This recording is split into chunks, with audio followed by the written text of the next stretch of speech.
आत्मख्याति टीका में टीकाकार आचार्य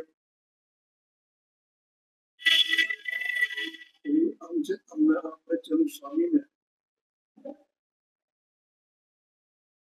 परिशिष्ट में आत्मा की अनंत शक्तियों में से 47 शक्तियों को इस रूप को परिभाषित किया है। उसमें हम 46 शक्तियों के बारे में गुरुदेव जी का जो व्याख्यान है उसके आधार से उसका नाम ले चुके हैं। अब यहाँ 47 नंबर की स्व स्वामित्वमयी संबंध शक्ति, ये शक्ति पर गुरुदेव जी का जो व्याख्यान है उसके आधार से अब हम उसके स्वरूप को समझ रहे।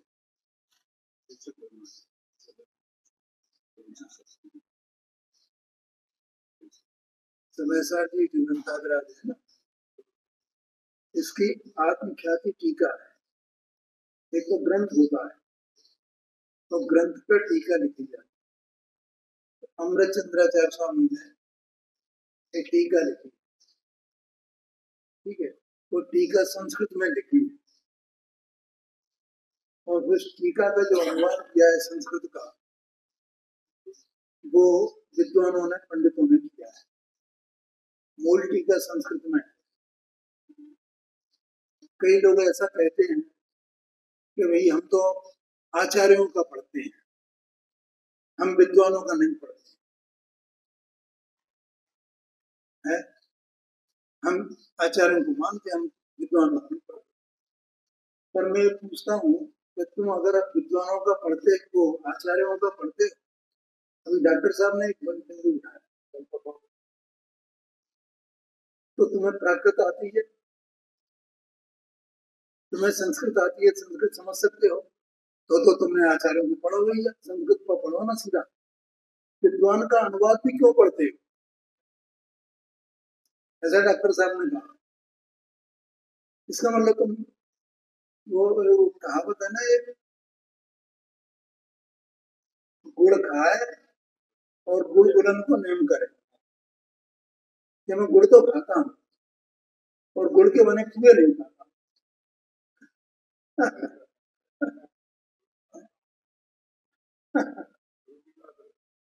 अरे भैया, वो तुमने पढ़ा तो विद्वान को ही पढ़ा है।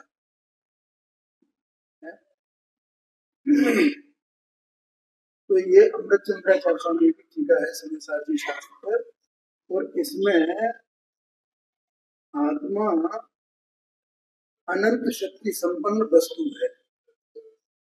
ये सब अपन कौन है यहाँ पर? अपन देह है या आत्मा है?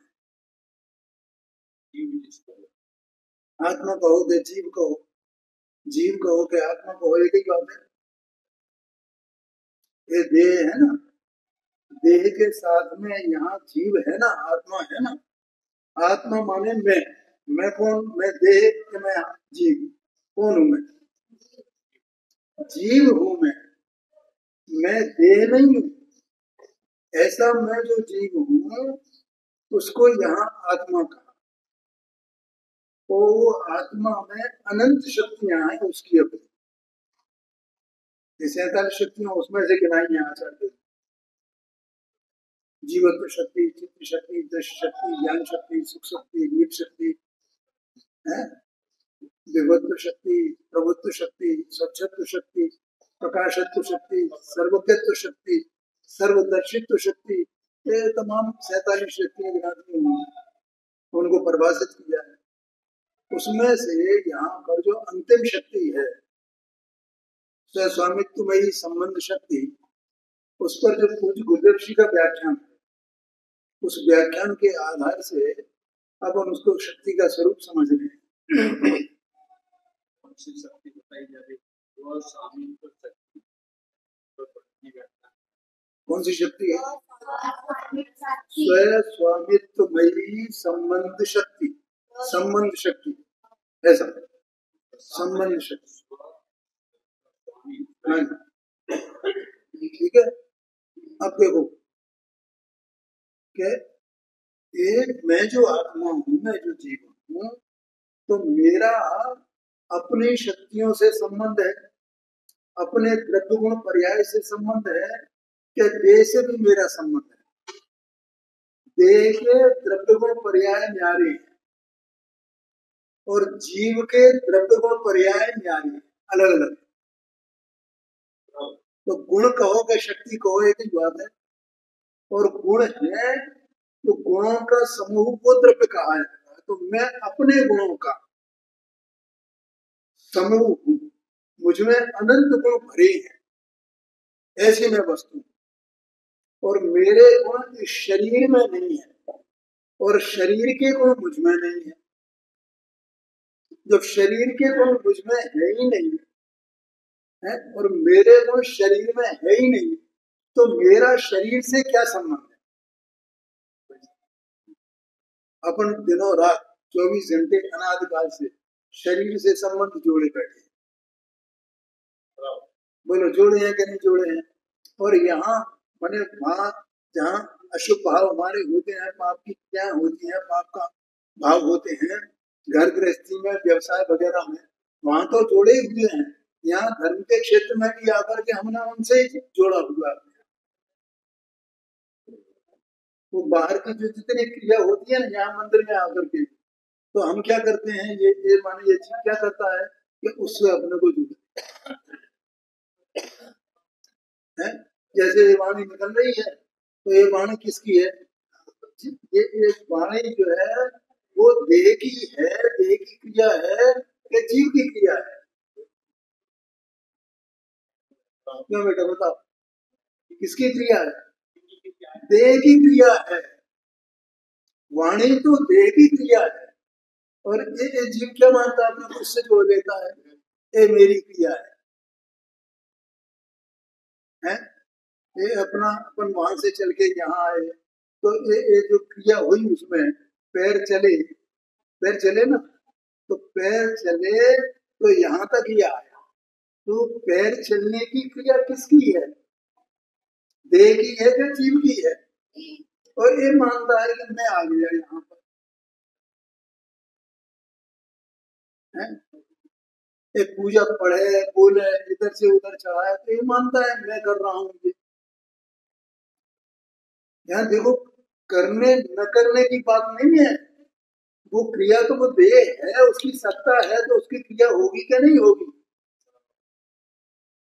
क्योंकि उसमें भी, देह में भी एक क्रिया नाम की शक्ति है, उससे ये अपनी क्रिया करती है।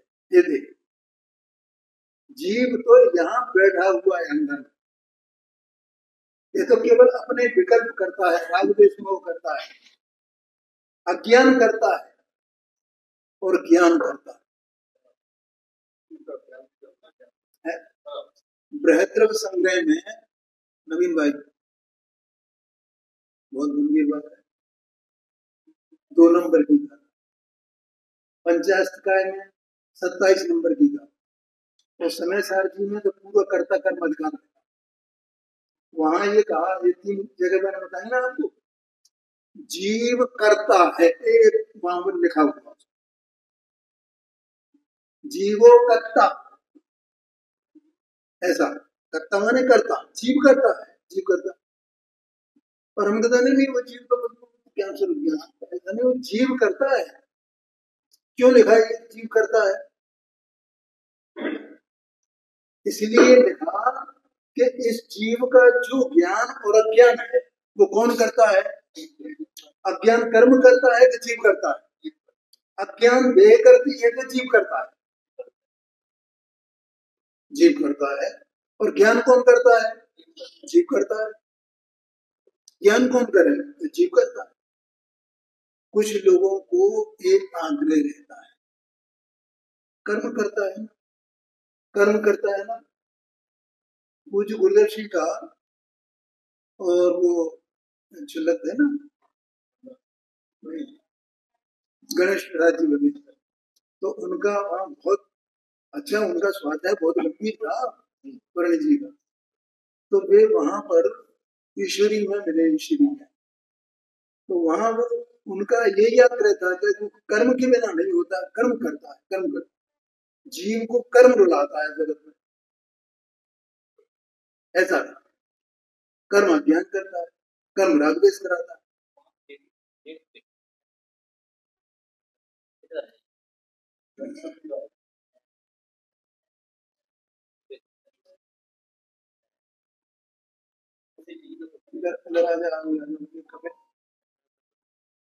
बच्चों को देखिए, आप सबसे छोटे हो,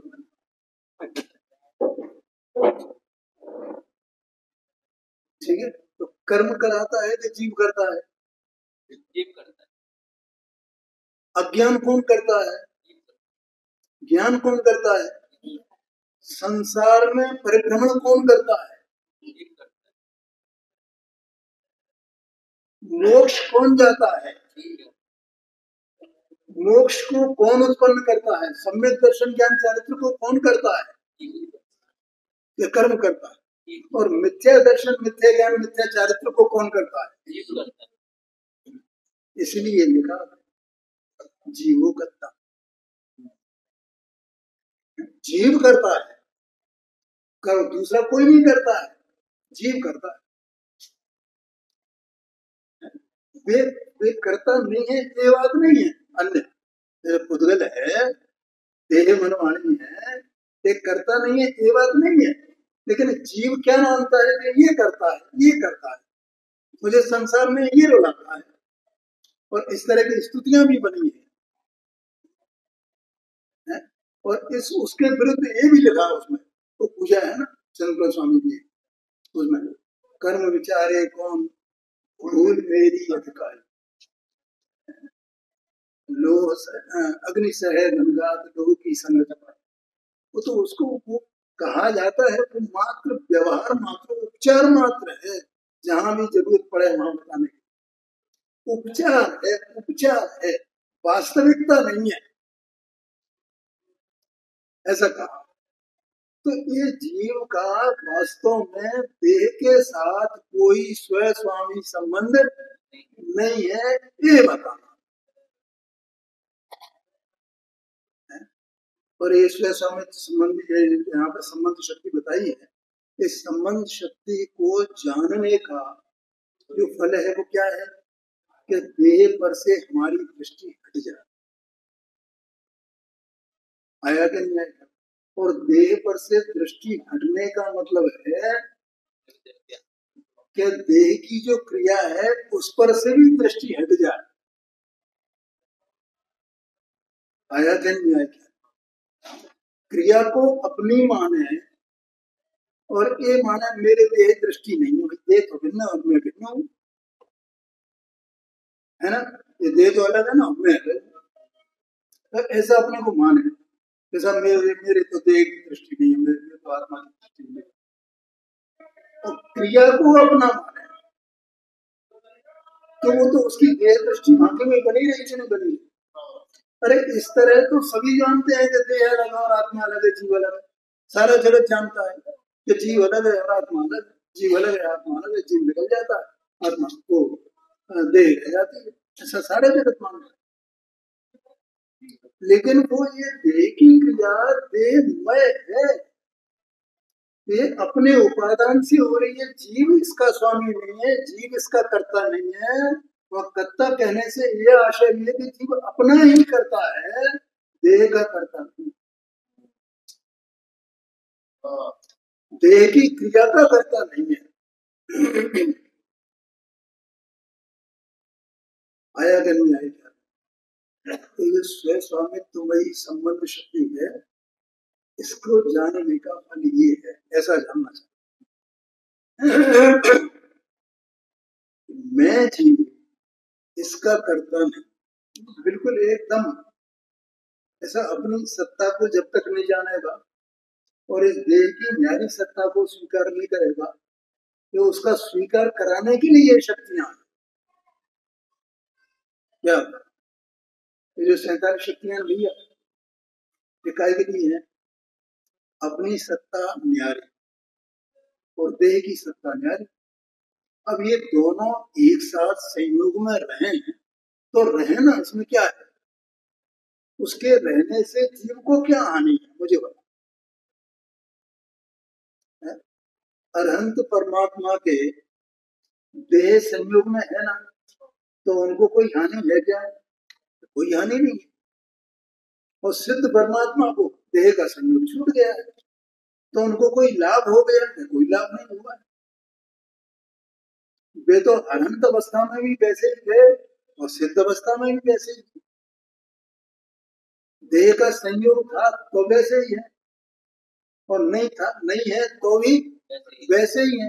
क्यों? क्योंकि उनने अपना ये जान लिया, निर्णय कर लिया था पहले ही कि मैं देह वाला नहीं। अब ये देह संयोग में रहो तो रहो, देह की क्रिया का मैं करने वाला नहीं। अरहंत देव के ये सब क्रियाएं होती हैं कि नहीं होती हैं? चलना फिरना, उठना बैठना, मैंने अभ्यास करना, दिव्य ध्वनि फिरती है, उनकी वाणी निकलना, ये सब क्रिया होती है ना। तो ये जो क्रिया होती है तो वे उसको अपना अपने को उसका कर्ता मानते हैं या नहीं मानते हैं? क्योंकि वे अपने को ही अपना कर्ता मानते हैं। मैं अपने केवल ज्ञान का करता हूँ, केवल दर्शन का करता हूँ, अनंत सुख का करता हूँ, मैं उसका भोगता हूँ, ऐसा उनके सम्यक दर्शन में, सम्यक ज्ञान में भासता आया कि नहीं? देखो ये जो स्व स्वामित्वमयी संबंध शक्ति है ना, तो ये एक स्वभाव है। इसलिए जो परिभाषा दी इसकी, तो उसमें लिखा स्वभाव मात्र स्व स्वामित्वमयी संबंध शक्ति। ठीक है। अब क्या है कि जो शक्ति है, तो शक्ति से उसका स्व स्वामीपना अंदर में है ना, स्व स्वामीपना। तो किसके साथ में उसका स्व स्वामीपना है? आत्मा का। आत्मा एक सत्स्वरूप वस्तु, त्रिकाल परम पारणा में भावरूप वस्तु है। उसका जो स्व स्वामी संबंध है वर्तमान में, वो किसके साथ में है? कि स्व के साथ में। स्व माने क्या? कि स्व माने अपनी निर्मल पर्याय, वे उसकी स्व है। क्या कहा भाई? क्या है? उसकी जो निर्मल पर्याय है वे स्व है। लेकिन उसकी अवस्था में, संसार में जो रागादिक भाव है वे उसके स्व नहीं है। आया कि नहीं? क्यों? क्योंकि रागादिक भाव आत्मा का, जीव का स्वभाव नहीं। स्वभाव मात्र ऐसा लिखा ना, स्वभाव मात्र स्व स्वामित्वमयी। तो आत्मा जो सत्स्वरूप वस्तु है, जीव जो सत्स्वरूप वस्तु है, वो सत्स्वरूप वस्तु अनंत शक्तियों का पिंड और उसका परिणमन। तो वो द्रव्य का जो परिणमन माने शक्तियों का ही परिणमन है ना। इस शक्तियों का परिणमन कहना ये व्यवहार है, वास्तव में तो आत्मा का ही परिणमन है, द्रव्य का ही परिणमन है। क्या कहा? द्रव्य का ही परिणमन है, द्रव्य का परिणाम। तो वो जो निर्भर परिणाम है उसके साथ में इस वस्तु का स्वयं स्वामित्व में संबंध है। क्यों? क्योंकि जो परिणमन है और जो वस्तु है वो एक ही स्वभाव वाली, एक ही स्वभाव है। ध्यान में आएगा। जैसे सम्यक दर्शन ज्ञान चारित्र है, संवर निर्जरा है, मोक्ष है, ये परिणाम है ना आत्मा, निर्मल परिणाम। तो ये निर्मल परिणाम है, तो ये आत्मा मयी है ना, है? आत्मा उन्मयी है और वे आत्मामय है, एक में एक है, कोई भेद है ही नहीं वास्तव। क्या कहा? एक पर्याय है ना, उत्पाद उत्पाद। तो ये उत्पाद रूप जो पर्याय है, तो वो उत्पाद में इसका स्वभाव व्यापक है कि नहीं, है? और वो उत्पाद व्यय उस स्वभाव में है कि नहीं, और कोई ज्वाइंट हो उसमें, कोई जोड़ हो, कोई संधि हो, ऐसा नहीं है कि वस्तु का स्वरूप ही ऐसा है। हमें चूंकि द्रव्यगुण पर्याय का भेद से ज्ञान कराया जाता है तो हम उसमें ज्वाइंट समझने लगते हैं भेद, क्योंकि हमें अनाद से क्या है, भेद की वासना पड़ी है, उसी का रुझान है, उसी की रुचि है, अभेद की रुचि नहीं हुई जाती। तो ऐसा वो आत्मा एक में पूरा हुआ, वो उसमें वो स्वभाव में ही है ना। तो वो जो परिणमन हुआ वो भी स्वभाव है और द्रव्य तो स्वभाव में है ही। तो वहां जब ये जीव सम्यक दर्शन, सम्यक ज्ञान, सम्यक चार प्राप्त करके शुद्धोपी रूप पर्ण में है, तो वहां क्या भेद है? इसको भेद अनुभव में आता है? क्यों नहीं आता? भेद है ही नहीं तो अनुभव में कहां से आता?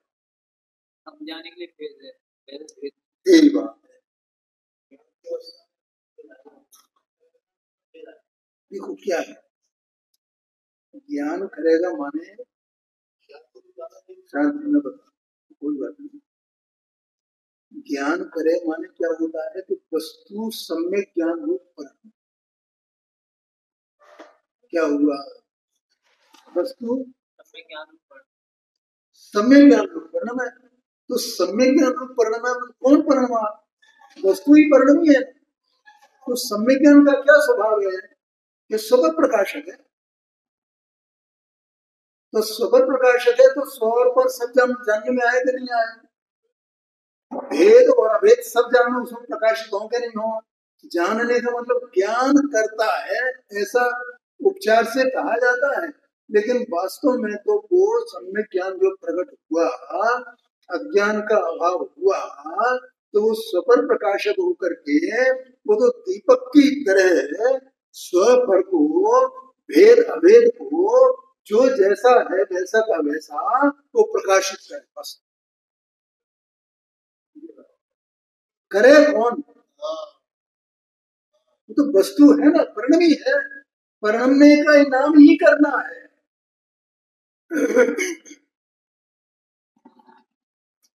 क्या कहा?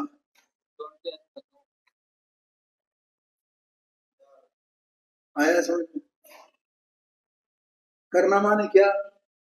परिणमन करना। वस्तु तो परिणम ही है ना, उसका परिणमन रुकता कब है? तो परिणम रही है, परिणम रही है। या तो अज्ञान रूप परिणम रही है या ज्ञान रूप परिणम रही है। जब अज्ञान का अभाव हो गया तो ज्ञान रूप परिणम रही है। तो ज्ञान रूप परिणम ने स्व पर को, भेद अभेद को, सबको जो जैसा है वैसा वैसा प्रकाशित कर रही है। उसका स्वभाव है वो वस्तु का, तो अपने आप ही कर रहा है ना, अपने आप ही कर रहा है। इसमें करे कौन? कल परसों मैंने वो सूर्य का दृष्टांत दिया था। सूर्य अपने आप ही प्रकाशित करना, न करे कौन? तो उसका स्वभाव ही वैसा है ना, नहीं आएगा वो उस रूप से। वो तो, और वो भी वास्तव में अभी परसों नरसों की बात है, वास्तव में तो जो ज्ञान है ना, उस ज्ञान को, ज्ञान वास्तव में वो है, जिसको ज्ञेय का आग्रह नहीं।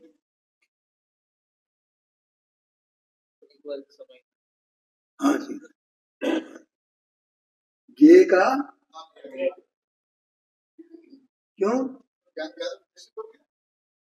आपको तो ज्ञान है तो कोई ना कोई तो उसमें प्रकाशित होगा ना, कुछ ना कुछ तो प्रकाशित होगा ना। तो जो प्रकाशित हो सो हो। अब जो प्रकाशित होने वाला है वो तो उसी का है कि ज्ञान का हो गया। किसका हुआ? वो तो ज्ञेय का ही है ना, इसमें ज्ञान का क्या है? और जो ज्ञान होगा तो कुछ न कुछ तो जानेगा ना, कुछ न कुछ किसी न किसी को प्रकाशित करेगा ना। वो जैसे सूर्य प्रकाशित कर रहा है तो सूर्य को कोई आग्रह है किसी का? भाई नहीं है, इसको प्रकाशित करें, इसको नहीं प्रकाशित करें, ऐसा कोई है?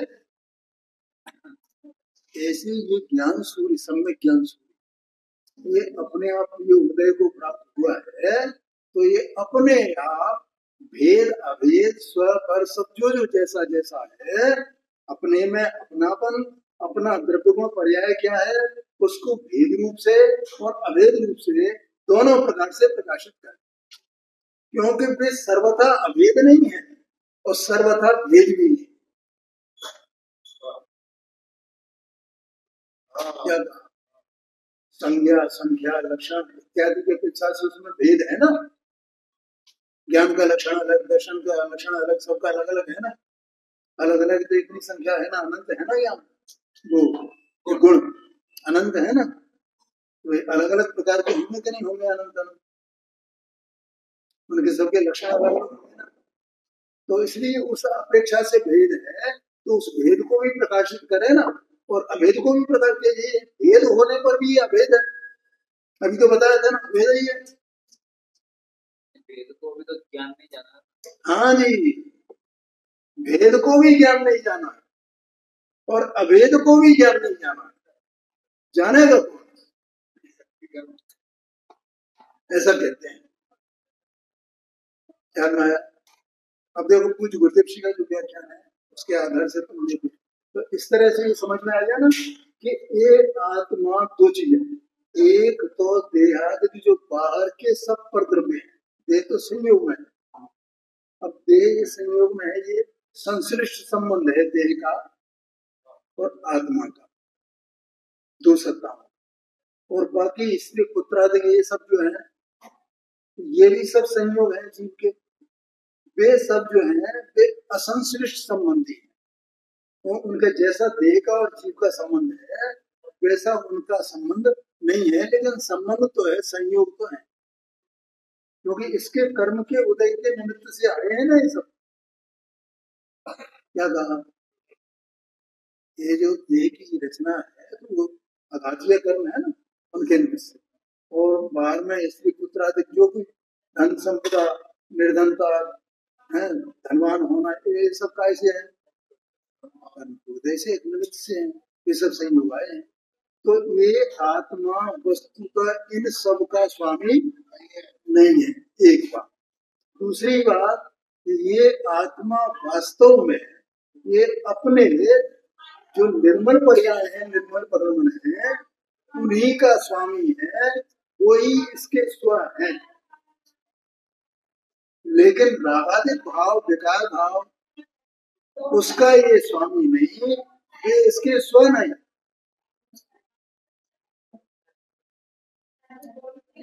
आया कि नहीं आया? क्या बोला?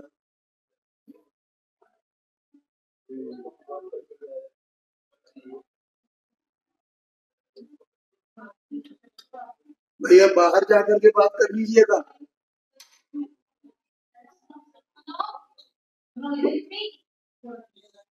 बाहर जाके बात कर लो, बाहर जाकर।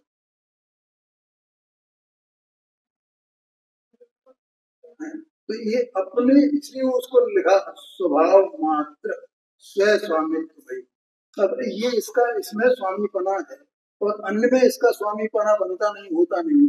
ये किस कारण से? कि आत्मा में ऐसी एक संबंध नाम की शक्ति है जिससे इसका इसी से संबंध है, अन्य से संबंध। ये जीव जो अज्ञानी होता है ना, तो अज्ञानी है तो ये राग द्वेष मोह इस जीव के कहे जाते हैं अज्ञान दशा में।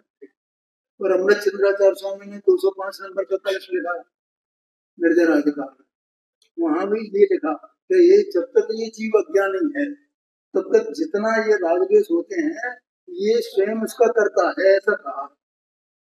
करता है माने स्वामी भी है, तो वो स्व स्वामी संबंध अज्ञानमयी वो इस संबंध शक्ति का विकार रूप परिणमन है, वो सम्यक परिणमन नहीं है। सच्चा परिणमन तो अपनी जो निर्गुण पर्याय है उनके साथ में इसका स्व स्वामी संबंध, इसलिए उसको ध्यान नहीं देना दिया। वास्तव में जो गुरुदेव जी की जितनी है 47 शक्तियों पर व्याख्यान है, तो हरेक में गुरुदेव जी ने ये बताया कि भैया ये निर्मल पर्यायों की बात, निर्मल पर्यायों की बात है, करता है तो निर्मल पर्यायों का। अज्ञान रामदेव तो स्वामी संबंध अज्ञान है। हाँ जी, हाँ जी, अज्ञान है माने, अज्ञान है माने जीव तो अज्ञानी हुआ ना, अज्ञान रूप परिणमा तो अज्ञानी हुआ ना, तो ज्ञान रूप परिणमा तो ज्ञानी हुआ ना।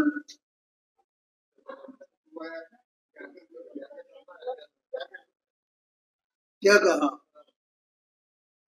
ज्ञान रूप परिणमा तो ज्ञानी हुआ, अज्ञान रूप परिणमा तो अज्ञानी हुआ। देखो अपने भूल क्या करते हैं पता है? हमने जो प्रश्न किया है उनके प्रश्न पीछे क्या है बताऊंगा। जीव मने वो अज्ञानी हो गया, वो अज्ञान अज्ञान से अज्ञानी है, तो अज्ञान अलग हो गया, जीव अलग। जीव तो अज्ञानी नहीं है ना, जीव तो अज्ञानी नहीं हुआ ना, अज्ञान है तो अज्ञान करता हुआ ना, अज्ञान स्वामी हुआ ना, जीव तो नहीं हुआ ना स्वामी। क्या कहा? और ज्ञान हुआ तो जीव तो ज्ञान ज्ञानी नहीं हुआ ना, ज्ञान हुआ ज्ञानी, ऐसा मानना। देखो भैया ये बात शायद मैंने पहले कही थी, और प्रवचन सार जी में 89 नंबर की गाथा है, उसमें आचार्य कुंददेव ने ऐसा लिखा कि ये जीव पर्याय को याद तो करता है लेकिन वो पर्याय द्रव्य के संबंध वाली है, इसको भूल जाता।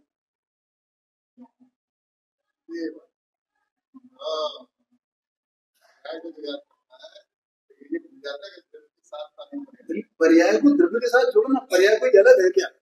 अज्ञान कोई अलग खड़ा हुआ है क्या? क्या अज्ञान को अलग है? जीव तो शुद्ध ही है ना, जीव तो शुद्ध ही है ना।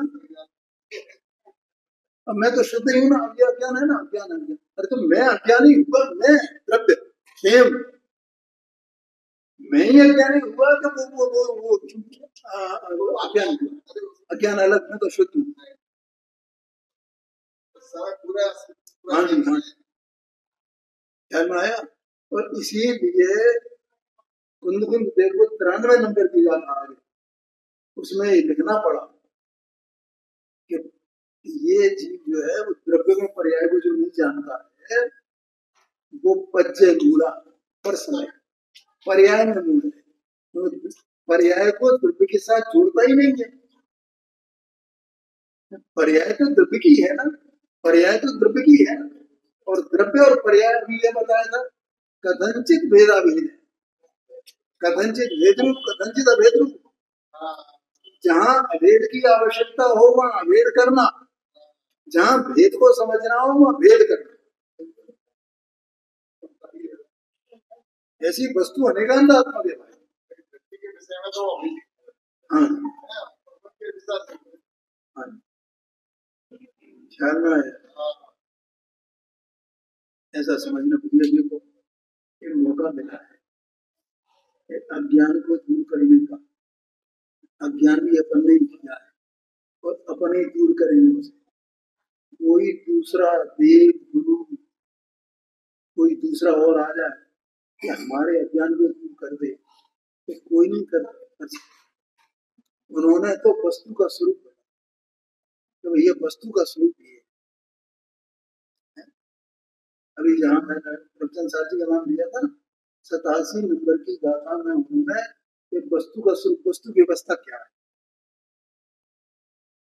तो वस्तु व्यवस्था ये बताया कि भैया सभी इसमें जो कुछ भी है सब द्रव्य को पर्यायात्मक, मैं भी द्रव्य को पर्यायात्मक, देह भी द्रव्य को पर्यायात्मक, तुम भी द्रव्य को पर्यायात्मक है, मैं भी द्रव्य को पर्याय, सब जो कुछ भी है, धर्म धर्म आकाश का सब कैसे है,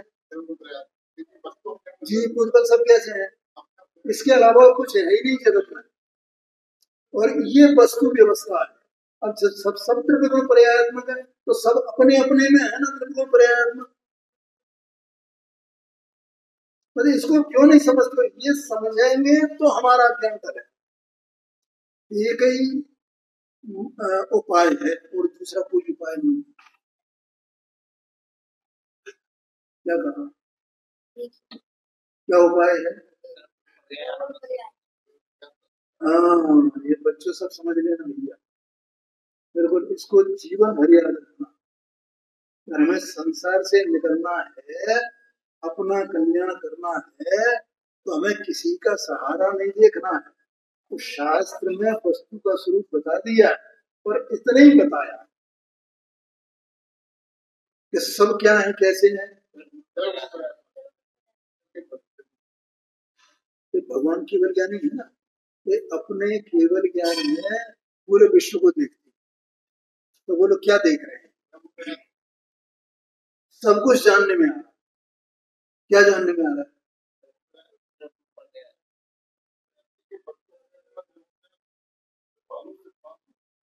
द्रव्य गुण पर्याय, बस ये जानने में आ रहा है भैया।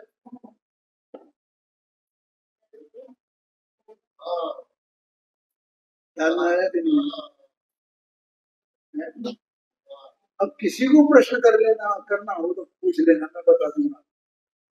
ये आता है कार्य पर्याय है तो यही लगता है। क्या कहा? अच्छा एक बात बताओ, यहाँ एक पंडित बैठा हुआ और ये बोल रहा है, तो पंडित का नाम ये है, ऐसा ऐसा भी नहीं जान रहे होंगे क्या? सब जान रहे हैं, कैसे जान रहे हैं? वो द्रव्य में पर्याय है बस।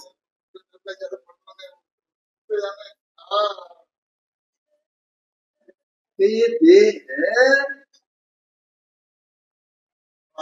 तो ये पौद्गलिक है ना, ऐसा पौद्गलिक द्रव्य है ना, ऐसा हम ज्ञान में जान रहे हैं कि नहीं जान रहे हैं, और इसका क्या क्या समय समय का परिणाम चल रहा है, जैसा वहां ज्ञान में है कि नहीं है।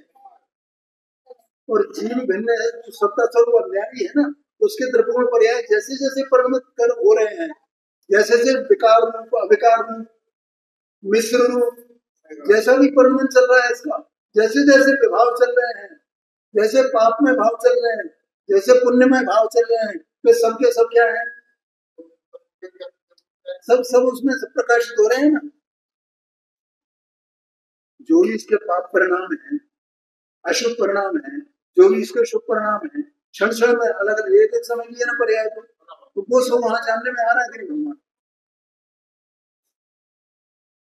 माने वो जो ज्ञान है केवल ज्ञान है, उस केवल ज्ञान में वे सब जानने में आ रहे, और जानने में आने का मतलब क्या है? प्रकाशित होना। जानने में आने का मतलब ये तो सब ज्ञेय है ना, तो इन ज्ञेयों का उस ज्ञान में आकार बनना, इसका नाम जानना है। अपने भी ऐसा ही है ज्ञान का काम, क्या अपने अलग हो और उनका अलग हो, क्योंकि वे भी ज्ञान स्वरूप, उनमें तो अपने भी ऐसा ही हो रहा है ना। इतना अंतर है कि वे उस बात को समझ गए, जान गए, और हम ये जानते नहीं कि मैं जानता कैसे हूँ,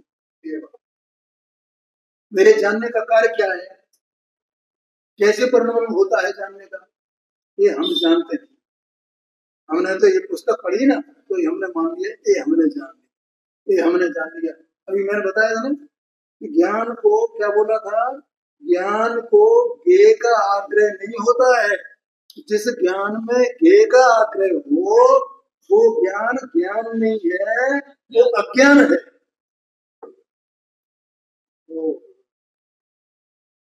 तो ये क्या मान रहा है कि मैंने इसका ज्ञान कर क्या कहा? ओ, ये ज्ञान है, ये ज्ञान है, ये ज्ञान है। मैंने इसको जान लिया, मैंने इसको जान, मैंने इसको, हाँ जी, हाँ। इसमें ये लिखा है, इसमें ये लिखा है, इसमें इसमें ये हो रहा है, इसमें वो हो रहा है, इसमें वो हो रहा है, ऐसा ऐसा अपन देख रहे हैं। ये लिखा है क्वेश्चन सर की 42 नंबर की गाथा में, देख लेना पड़ेगा कि एक वो है और ऐसा जानने वाला, ऐसा मानने वाला, ज्ञान का स्वरूप ऐसा मानने वाला जो संसार में परिभ्रमण करता है, उसको कर्म का बंधन, ये लिखा है। ये ज्ञान का स्वरूप नहीं, ज्ञान का स्वरूप माने केवल के आकार, आत्मा अपने में। तो सरोवर का उदाहरण दिया है मैंने, तो मैंने क्या हुआ, आत्मा शासन में दिया हुआ है। हाँ जी,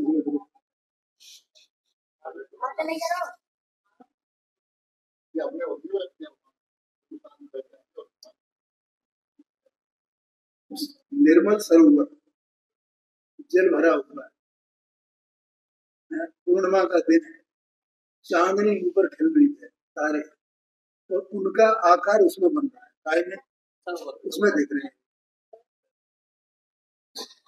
तो वे आकार जो बने हैं वे क्या है? वे चांद तारे आ गए हैं क्या?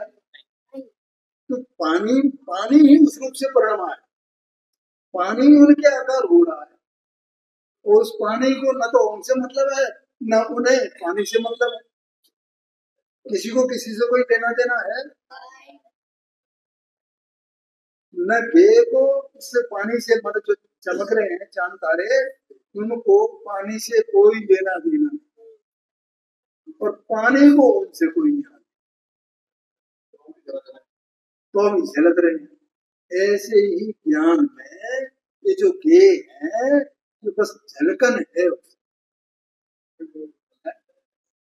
और भगवान क्या कर रहे हैं? तो भगवान तो अपना उपयोग, उनका ज्ञान, केवल ज्ञानोपयोग वो अपने में निमग्न है,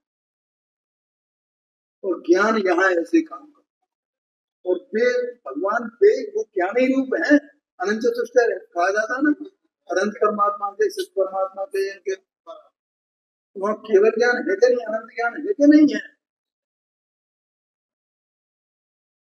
तो वो भगवान क्या कर रहे हैं? वो उन्हें देख रहे हैं, हम नहीं नहीं, अरे उनके आंखें नहीं दिखे, वे देखेंगे कहाँ से? कान नहीं है, सुनेंगे, सुनेंगे कहाँ से?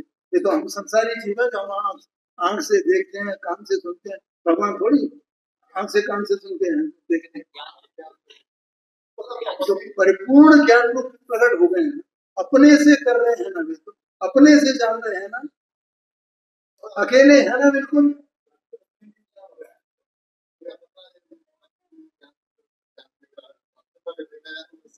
नहीं नहीं नहीं, जाने नहीं, वो तो अपने से जान रहा है, जैसे भगवान अपने से जान रहे हैं, ऐसा अपना ज्ञान भी अपने से जान रहा है। इसका स्वस्वामित संबंध नहीं है ना इंद्रियों से। ये तो ज्ञानावरणी कर्म के क्षोभन के निमित्त से इस ज्ञान की वर्तमान में ऐसी योग्यता है, लेकिन जब ज्ञानावरणी कर्म का क्षय हो जाएगा, नाश हो जाएगा उसका, ये आत्मा अकेला रह जाएगा उसके बिना, तो ज्ञान परिपूर्ण पूरी शक्ति से आत्मा काम करेगा ना, आया दिन है। ये संबंध शक्ति ये बताती है कि इस आत्मा का, इस जीव का इन इंद्रियों से अभी वर्तमान में कोई संबंध नहीं, ये तो सहज निमित्त में संबंध है। ये देखता ही नहीं, उधर उधर जानता ही नहीं, एक बार पलट तो जा, ये तो इंद्रियों में बिना हुआ है ना। क्या मुझे बताओ क्या है, कहाँ बिना हुआ है? इंद्रियों में। शांति से बैठो बेटा, इधर ध्यान दो, क्या है यहाँ पे आ जाए, इंद्रियों में उलझा, और मैं बस ये जान लिया, मैं जान लिया, मैंने जान लिया, और इसको जानने की इच्छा चलती रहती है। इच्छा अलग चीज है और ज्ञान अलग चीज। इच्छा तो विकार है, मलिनता है, पाप है, दुख है।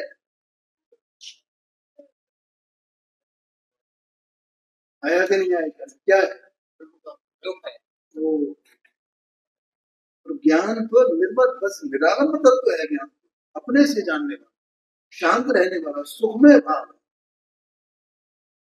भगवान को जो सुख है ना, तो सुखी क्यों है? क्योंकि इच्छा नहीं है ना, ज्ञान पूरा है पर इच्छा,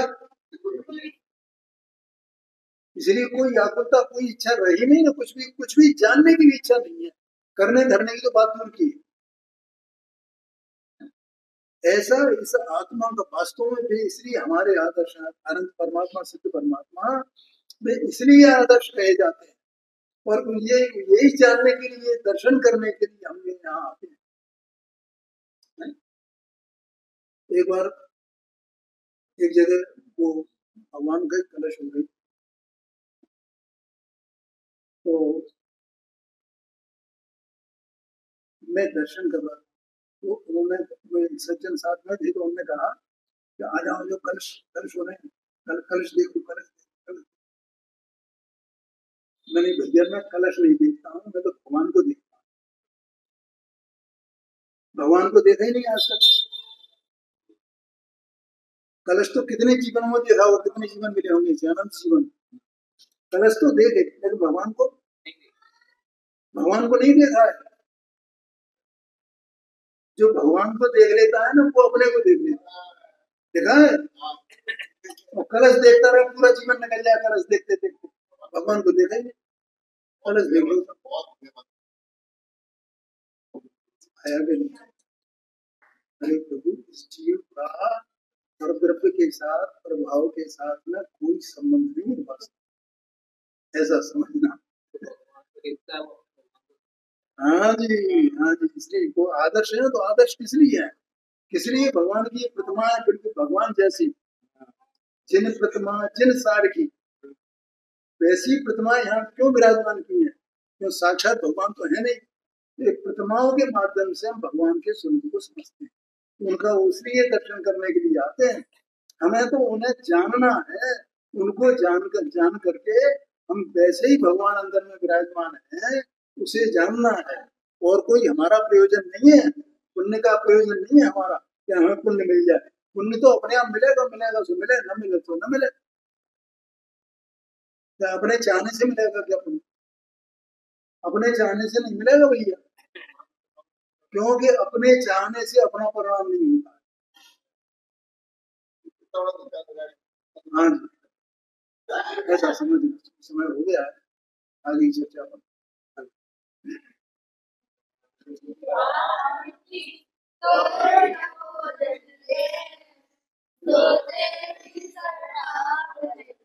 तो